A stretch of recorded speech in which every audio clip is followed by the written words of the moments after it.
horumar ma samayn kartid, guulna ma raadsan kartid. Qabad hortaalo way su'aashaas. Weligaana guul ma gaaraysid. Dadka maxay iga aaminsan yihiin? Dadku waa bani aadam. Bani aadamkuna waxyaalo kala duwan ay aaminsan yihiin. Assalaamu calaykum. Mar kale waxaad ku soo dhawaataan muuqaalkan. Muuqaalka maanta waxaan jeclahay inaan uga hadlo su'aal wax badan aan ka fakarayay. Su'aal aan anigu waqti hore soo arkay. noloshana ku soo maraysa mar walba. loona baahan yahay qofka in uu breakthrough uu ka sameeyo, in caqabad hortaalo way su'aashaas, caqabadaas in uu horumar ka sameeyo ayaa loo baahan yahay. haddii kale weligaa su'aashaas way kuu taagnaanaysaa, weligaana horumar ma samaynaysid, weligaana guul ma gaaraysid, weligaana waxa weeye halkaas ayaa fadhinaysaa.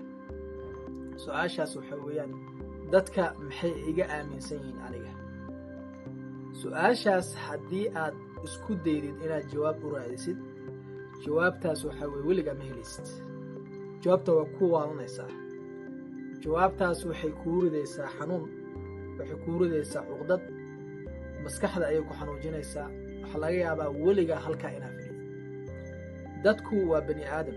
bani aadamkuna waxyaalo kala duwan ayay aaminsan yihiin. dadka saaxiibada ah, dadka walaalaha ah, dadka banaankaa jooga, kulli qof walba waxbuu kaa aaminsan yahay adiga. haddii aad markaa xoogga saartid dadka adiga waxay kaa aaminsan yihiin in aad ku dhaqanto, in aad raadiso, waxaad raadinaysaa dadka inaad raali gelisid. waxaad xoogga saaraysaa dadka inaad farxad gelisid, dadka inaad iyaga habi aad ka dhigtid.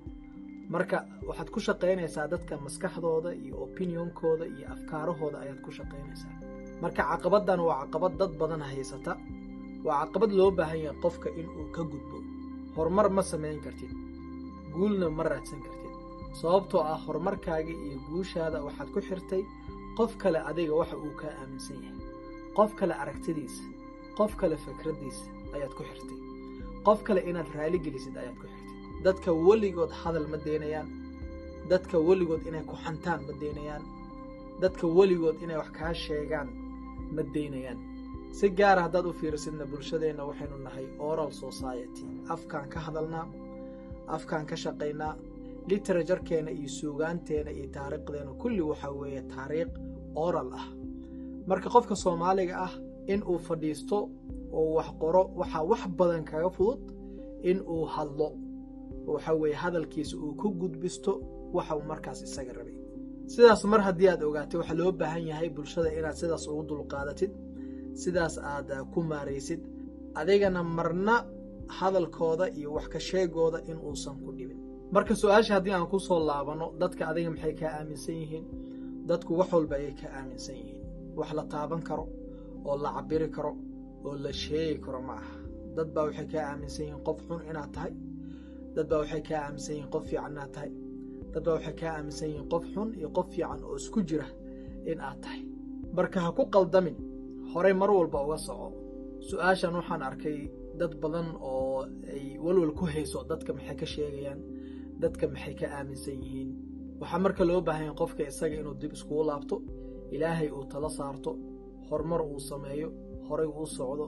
guusha sidaas ayay ku imaanaysaa. waxaan rajaynayaa muuqaalkan wax badan in aad ka faa'iideen. khayr badan baa inii rajaynayaa. muuqaalkan dadka kale la wadaaga, dadka la sii gaarsiiya. wassalaamu calaykum waraxmatullaahi wabarakaatuh.